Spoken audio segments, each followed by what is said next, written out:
Mesdames et messieurs et mesdemoiselles, l'Ukraine vient de se comporter de façon très ostentatoire, de façon très arrogante vis-à-vis de la Russie. Vous vous souvenez, la semaine passée, M. Vladimir Poutine et M. Donald Trump ont parlé de trêve sur des installations énergétiques. Et les deux ont convenu qu'il n'y ait plus de frappes aériennes sur des installations énergétiques. Tout ce qui est lié à l'énergie. Poutine l'a accepté. Trump l'a accepté. Et dans la foulée, les Russes avaient même lancé des drones qui devaient alors toucher des installations militaires énergétiques, gazières en Ukraine.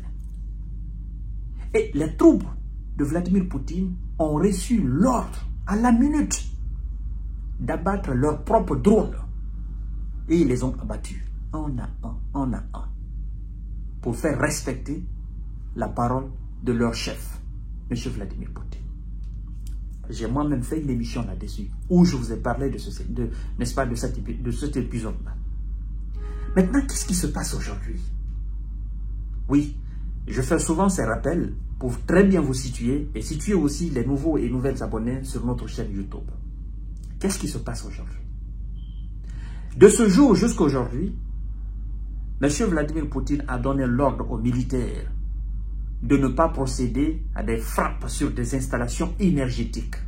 Écoutez très bien, des installations énergétiques. Il y a des frappes sur des installations militaires, sur des installations du complexe militaro-industriel, sur des centres de déploiement, sur des centres d'entraînement, sur des regroupements, n'est-ce pas, militaires de mercenaires, sur des centres de déploiement. Il y a tout ça, mais pas sur les installations énergétiques. Et M. Zelensky aujourd'hui et ses troupes ont fait preuve d'arrogance en tentant de détruire des installations énergétiques en Russie. Ah, la Russie dénonce et promet une réponse. C'est la preuve évidente que la Russie a toujours été courtoise. Elle a toujours été respectueuse de ses engagements depuis 2014.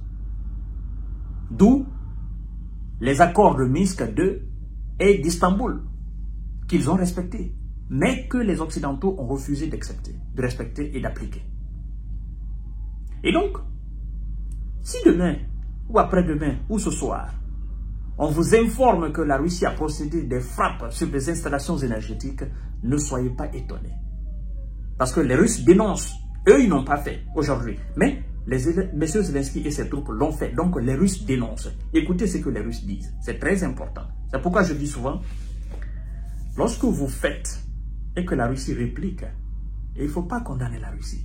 Elle a répliqué juste. Vous avez refusé de respecter votre engagement. Vous avez refusé de vous plier aux injonctions de celui qui vous fournit le plus d'armes. Depuis le début de l'opération spéciale, à l'occurrence le président des États-Unis d'Amérique, même si M.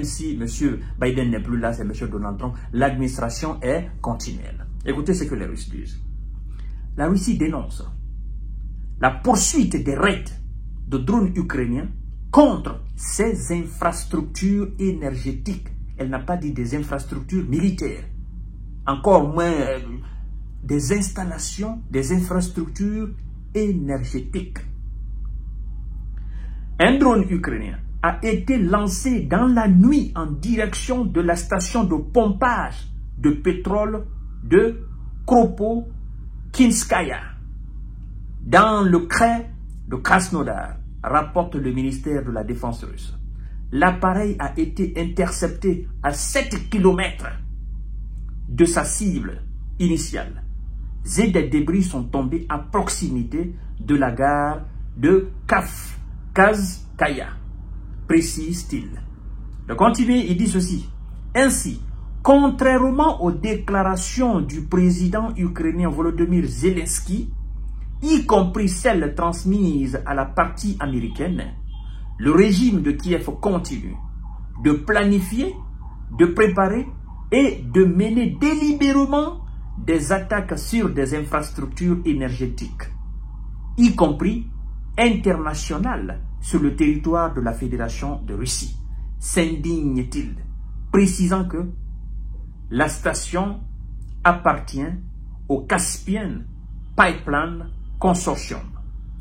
Donc, cette station, elle est internationale. Elle n'est pas seulement russe, elle est aussi internationale. Vous imaginez? Et donc, c'est un message envoyé non seulement aux Européens qui condamnent Vladimir Poutine parce qu'ils disent que Poutine est en train de tout faire pour ne pas respecter la trêve. C'est un message envoyé aux Ukrainiens, au peuple ukrainien, pour dire: vous avez vu, depuis la fois dernière, j'ai parlé à M. Donald Trump. Je n'ai pas procédé à des frappes sur des installations énergétiques. Je ne vous ai pas plongé dans l'obscurité. Vous êtes témoin. C'est un message envoyé à M. Donald Trump pour lui dire: voyez-vous, vous et moi, la fois dernière, nous avons parlé. Nous avons accepté, n'est-ce pas, d'instaurer cette trêve sur des infrastructures énergétiques. Et depuis lors, vous n'avez pas entendu que j'ai procédé à des frappes sur des infrastructures énergétiques. Aujourd'hui donc, votre poulain, M. Zelensky, a procédé à des frappes sur la station de pompage. La station de pompage internationale. Ce n'est même pas pour la Russie seulement, mais internationale. Et donc, nous n'allons pas rester les bras croisés. Nous allons répliquer, œil pour œil, dent pour dent. Lors de son entretien téléphonique du 18 mars avec son homologue américain, Donald Trump, le président russe Vladimir Poutine a donné son accord à une cessation des attaques contre des infrastructures énergétiques pendant un mois, tant bien sur le territoire russe que sur le territoire ukrainien. Selon l'agence de presse russe TASS, Dmitry Peskov, porte-parole du Kremlin, a déclaré ce lundi que le chef de l'État n'était pas revenu sur l'ordre en ce sens donné à l'armée, malgré les violations de Moscou imputées aux forces ukrainiennes. Qu'est-ce que ça veut dire? M. Dmitry Peskov veut dire tout simplement: le 18 mars, ce qui a été convenu avec Donald Trump. Bien que M. Zelensky essaie toujours d'attaquer les installations énergétiques russes, notre président n'est pas revenu sur sa décision. Il n'a pas encore changé de décision. Parce qu'il ne veut pas changer de façon isolée, de façon violente. Et il veut que ce changement soit fait avec M. Donald Trump. Qu'il l'appelle d'abord pour l'informer en disant: j'ai donné ma parole. J'ai instruit mes militaires de ne pas procéder à des frappes sur des installations énergétiques ukrainiennes. Mais ton protégé, ton poulain, il continue toujours de viser nos installations. Pour ce faire, je vais continuer. Donc, il va d'abord parler avec M. Donald Trump.